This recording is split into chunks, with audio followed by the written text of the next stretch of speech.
ایک شخص تھا مدینے میں، اس کو روزانہ حضور کی زیارت ہوتی تھی. ایسے لوگ ہیں.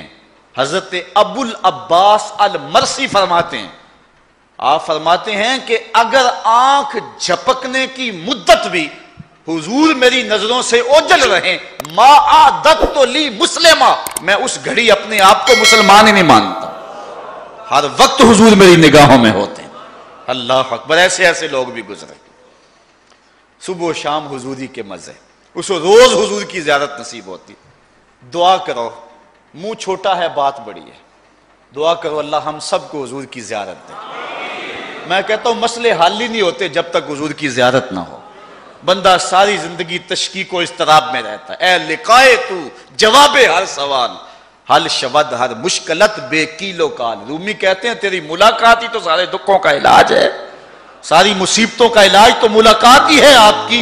آپ مل گئے تو سارے دکھڑے ختم ہو گئے، آپ نہیں ملے تو دکھ ہی دکھ ہیں زندگی میں. تو یہ دعا کرو اللہ حضور کا دیدار دے. اللہ اکبر. اس کو روزانہ حضور کی زیارت ہوتی تھی. اچانک زیارت بند ہو گئی. 2-4 دن انتظار کرتا رہا، زیارت نہیں ہوئی. ایک دن حضور کے روزے پہ آیا، مدینہ شریف میں ہی رہتا تھا، اور آ کے رویا.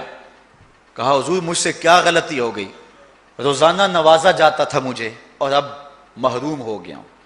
میرے حضور قبلہ عالم فرماتے ہیں آ ماہی ہن دے نظارہ تے خواب اندر ایک واری، او بھی جے اکھیاں جڑ جاون لے کے تو نیند ادھاری.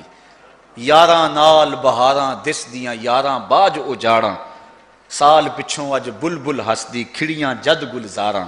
خلقت چاواں دے وچ سوندی میں وچ گریا زاری، لینے لیکھ یعقوب تو اپنے نہ کر گلا گزاری. تو دیدار حضور کا یہ ایک مومن کی معراج ہے. جاگ دی اکھی نہیں ماہی ڈٹھا، پیڑی اکھیوں سو جاؤ. کاش کہ حضور کا دیدار نصیب ہو جائے. اللہ اکبر. تو کہا حضور مجھ سے کیا غلطی ہو گئی کہ اب آپ کا دیدار مجھے نہیں ہو رہا. تو جب واپس آیا رات کو سویا تو حضور کا دیدار ہوا. آقا کریم نے فرمایا تو نے ایک کتاب خریدی ہے جو تیری لائبریری میں ہے، اس میں میرے دوست یوسف بن اسماعیل نبہانی کی غیبتیں لکھی ہوئی ہیں، اور جس گھر میں میرے دوست کی غیبتیں ہیں میں اس گھر میں آیا نہیں چاہتا. تو جو اللہ کے ولی سے دشمنی رکھے، اللہ کا بھی اعلان جنگ ہے، رسول اللہ کا بھی اعلان جنگ ہے.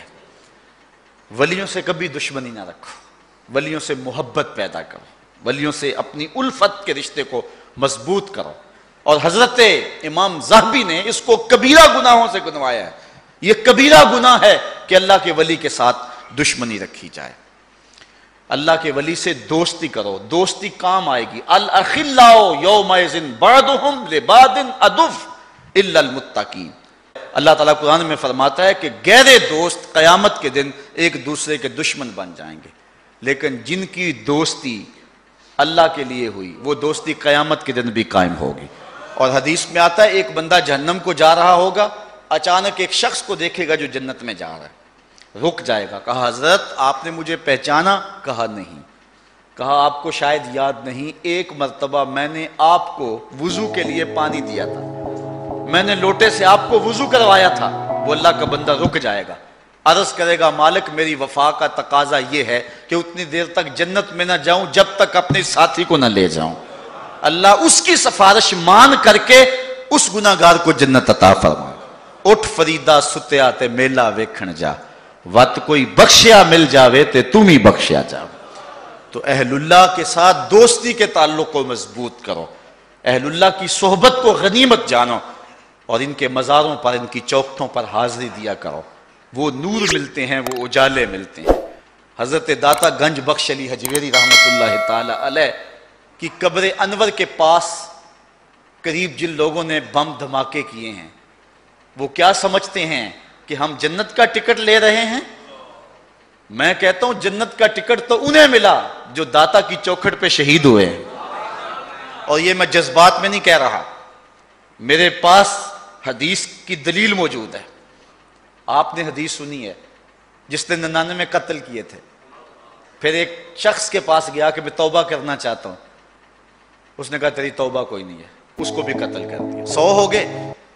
اب دل میں آرزو جاگی، امنگ پیدا ہوئی، پھر خواہش پیدا ہوئی کسی عالم سے پوچھا کہاں فلاں بستی میں اللہ والے رہتے ہیں، حدیث صحیح ہے، صحاح ستہ میں ہے، روایت حضور نے کی ہے، آقا کریم نے سنائی یہ بات صحابہ کو، بنی اسرائیل کی روایت ہے۔ تو کیا ہوا کہ وہ چل پڑا اللہ والوں کی بستی کی طرف، ابھی منزل پہ نہیں پہنچا تھا، راستے میں تھا، راستہ آدھا بھی طے نہیں ہوا تھا، تھوڑا طے ہوا تھا، زیادہ باقی تھا کہ موت آ گئی۔ اب جنت والوں کا تقاضا تھا توبہ کرنے جا رہا ہے، جہنم والے فرشتے کہتے تھے 100 آدمیوں کا قاتل ہے، ابھی توبہ کی تو نہیں۔ اللہ تعالیٰ نے تیسرے فرشتے کو بھیجا، جا کے ان میں فیصلہ کر۔ کیا فیصلہ ہے؟ زمین ماپ لیں، اگر آگے سے زیادہ ہے تو جہنم والے لے جائیں، اگر پیچھے زیادہ ہے، آگے تھوڑی رہ گئی ہے، ولیوں کی بستی کے نیڑے ہو گیا تو جنت والے لے جائیں۔ زمین آگے زیادہ تھی لیکن اللہ نے حکم دیا آگے والی زمین تو سمٹ جا، پیچھے والی زمین تو پھیل جا۔ جب زمین ماپی گئی تو آگے جگہ تھوڑی تھی، پیچھے زیادہ تھی، جنت والے اس کو نوری لباس میں حریر و دیباج میں لپیٹ کر کے اس کی روح کو جنت میں لے گئے۔ بنی اسرائیل کا 100 اشخاص کا قاتل ولیوں کی چوکھٹ پہ جا رہا ہے، ابھی پہنچا نہیں، راستے میں موت آ گئی تو جنت والے لے گئے، اور جو داتا کی چوکھٹ پہ پہنچ کر جان مارتے ہیں پھر ان کو جنت والے کیوں نہیں لے گئے ہوں گے؟ ان کو جنت والے کیوں نہیں لے گئے ہوں گے؟ سعادت مند ہیں وہ لوگ جن کو وہاں موت آئی، ولی کے قدموں میں موت آئی۔ گر وقت اجل سر تیری چوکھٹ پہ دھرا ہو، جتنی ہو قضا ایک ہی سجدے میں ادا ہو۔ اللہ تعالیٰ نے ان آستانوں اور ان پاک باز بندوں کی برکت سے برے صغیر پاک و ہند کے اندر اسلام دیا ہے۔ یہ خام خواہ کی ایک لڑائی ہے۔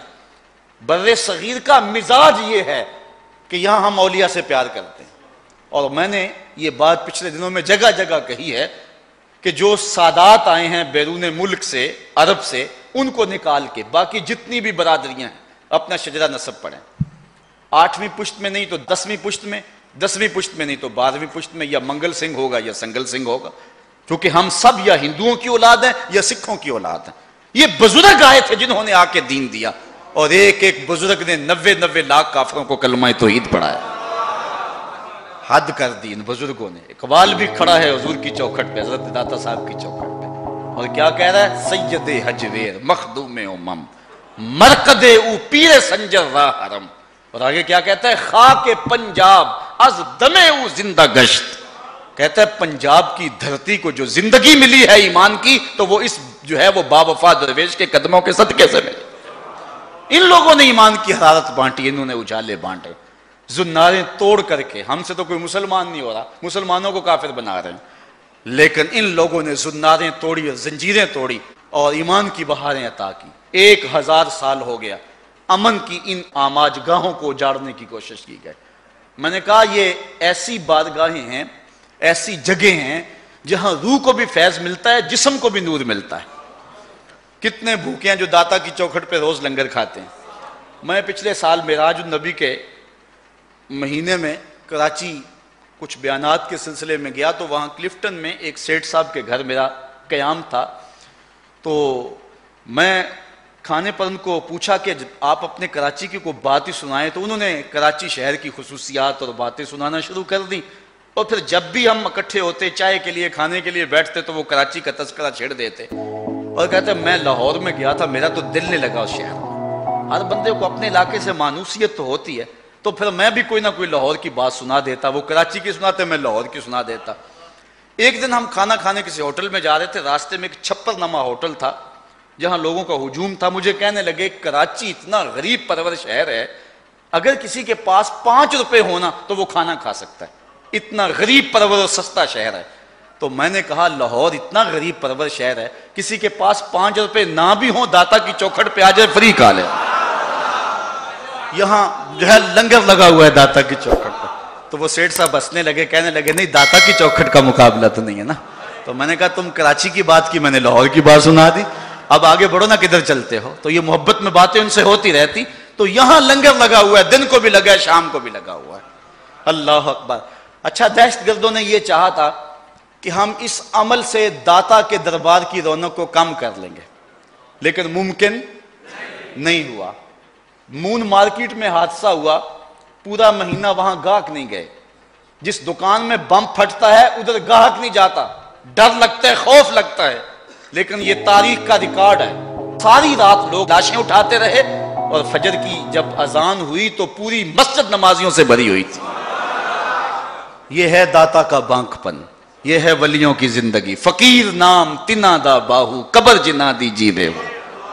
آپ بھی چلے جائیں، دن کو چلے جائیں، رات کو چلے جائیں، کڑکتی دوپہر پہ چلے جائیں، برستی بارش میں چلے جائیں، کرفیو لگا ہو یا ماشاء اللہ کا ماحول ہو، دفعہ 144 ہو یا عید کا دن ہو، چھٹی کا دن ہو یا ورکنگ ڈے ہو، ماحول میں سیاسی گرمی ہو یا کہ مندے کے دن ہو، جب بھی جائیں، جس وقت بھی جائیں، داتا کی چوکھٹ پہ ہجوم عاشقاں دیکھیں گے۔ یہ ہے بانک پن میرے داتا کی چوکھٹ کا، یہ ہے عروج میرے داتا کی چوکھٹ۔ فقیر نام تنا دا باہو، قبر جنا دی جیوے ہو۔ آپ کو موقع ملا ہوگا جہانگیر کے مقبرے پہ بھی جانے کا، وہاں دن کو بھی حسرتیں برستی ہیں، رات کو تو برستی ہیں۔ وہاں قرآن پڑھنے والے لوگ نہیں ملیں گے، تاش کھیلنے والی ٹولیاں بیٹھی ہوں گی۔ وہاں تازہ پھول نہیں ہیں، جانوروں کی بینٹیں ہیں۔